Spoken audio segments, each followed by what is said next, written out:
এই কবিতাটি ডক্টর তীর্থঙ্কর ভট্টাচার্যের লেখা। তিনি আর্যতীর্থ ছদ্মনামে লেখেন। একটা অ্যাপ্রন আর একটা স্টেথো প্রতি মণ্ডপে যেন থাকে। তুমি তো জানো না মেয়েটা থাকলে বেঁচে কোন পুজো দেখতে সে যেত। মরে গেলে সব শেষ বস্তুবাদীর দাবি। বিজ্ঞান আত্মা মানে না। পুজোর ওই কটা দিন যুক্তি চুলোই দিয়ে পরকাল বলে কিছু আছে বলে ভাবি। বিজ্ঞান তো সমস্ত জানে না। তাছাড়া 9ই আগস্ট থেকে এতগুলো দিন তো পেরোলো, মেয়েটাকে তবু বলো তিল ভোলা গেল। কে করো না মনে বলো আজও তাকে।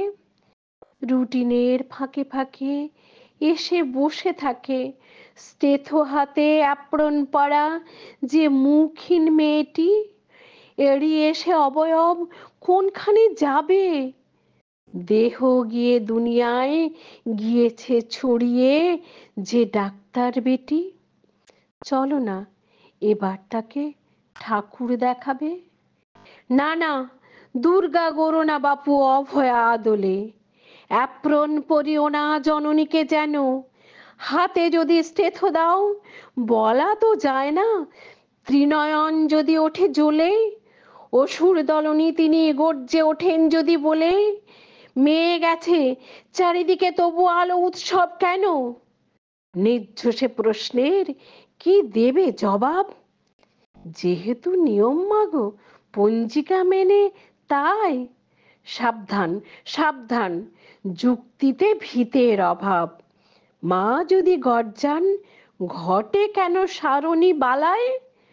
বাণীয় কমলা যদি তার সাথে ছুঁড়ে দেন বলো আর কবে। উত্তরে তারি বা বলবে কি তবে। দেবীরা ছাড়েন যদি তবু নয় অভয়ার থিম। 85 কোচিং হয়ে পাবে তবে অশ্বের ডিম। বলা তো যায় না আরো কি কি হতে পারে ক্ষতি। যতই পুরনো পুজো হোক পুলিশ আর ফায়ারের লাগে অনুমতি। সেদিকেও রাখা চাই চোখ। সুতরাং উই ওয়ান্ট জাস্ট পিস। প্রতিমা বা থিমের দাবি নয় জাস্টিস। আমরা যেখানে যাব অষ্টমী অঞ্জলি দিয়ে নেব দেহি বলে রূপ ধন চেয়ে ঠাকুর দেখতে গিয়ে লাইন লাগাবো। সেইখানে আমাদের সাথে হাত রেখে হাতে থাক আমাদের মেয়ে। তুমি আমি তিনি সে সকলের সংসারে একজন সে তো।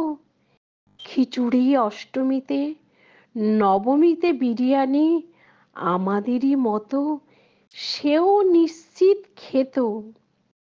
প্রতি মণ্ডপে এক কোণ নিয়ে বেছে একটা চেয়ারে যেন মেয়ে থাকে বেঁচে।